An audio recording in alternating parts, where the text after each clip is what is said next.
So hello guys, welcome to Marchen Moto. Today is September 24, araw ng Miyerkules guys. So gusto ko munang batiin yung aking mother, si Mama Mercy Santipolo, na happy birthday ma. Dami pa rin nagtitinda dito guys. So yun nga, birthday ni mother ngayon.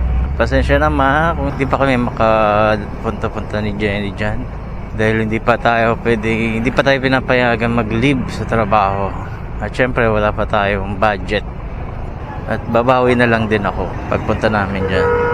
So yun guys, kakatapos lang na piyestahan dito sa Naga City. Pasensya na kung hindi na ako nakapag-vlog nung araw mismo ng piyesta, dahil nasa trabaho ko nun guys, at sobra din dami ng mga tao. So ngayon merong paparating na bagyo guys, at ang sentro ng tama is dito sa Bicol. Although hindi naman siguro talagang yung mata ay dadaan dito, pero talagang tatamaan ng Bicol.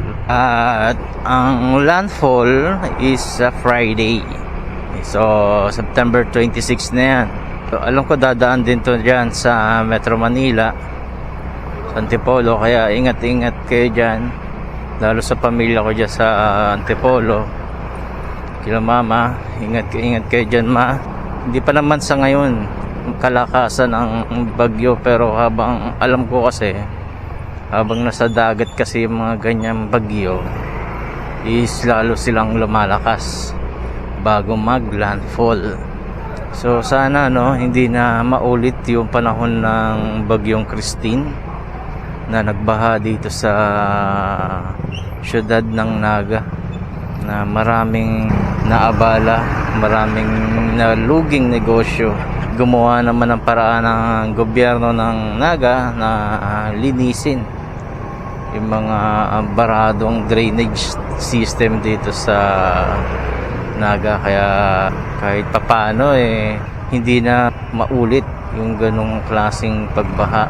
So yung panahon ng bagyong Christine is ganito rin yun guys. Pagtapos ng kapiestahan is yun na, dumating na yung bagyong si Christine.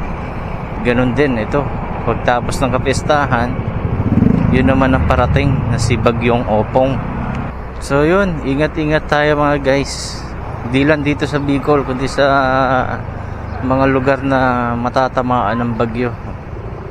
Mas maganda maging tayo updated sa mga balita, no? So ito ngayon ang normal days ng Naga City guys. Walang event, walang kahit anong okasyon, dahil yun nga, katatapos lang ng fiesta.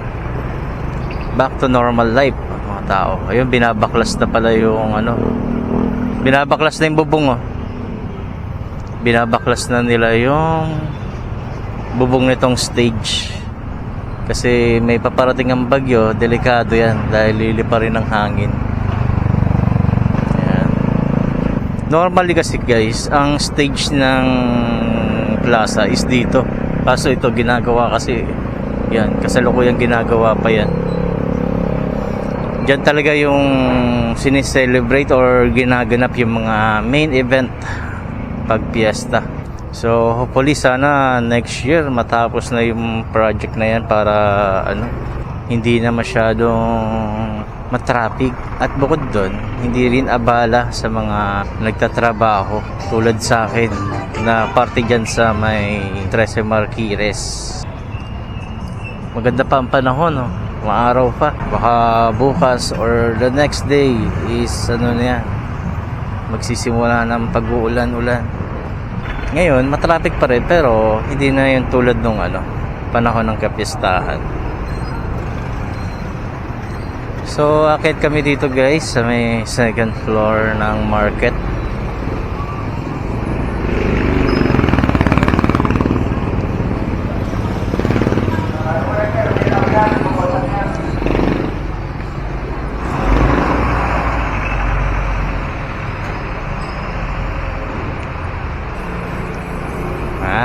Akit tayo dito sa second floor ng People's Mall Naga.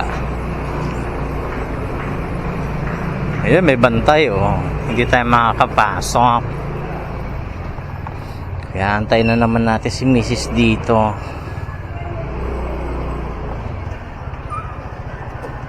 Ayan. So guys, babalikan ko muna kaya. Si Mrs. lang ang papasok sa loob. So yun guys, nakapamili na si Mrs. Pababa na kami mula dito sa second floor. Dito tayo sa lower part ng market. Ayan. Ito yung normal situation pag walang okasyon.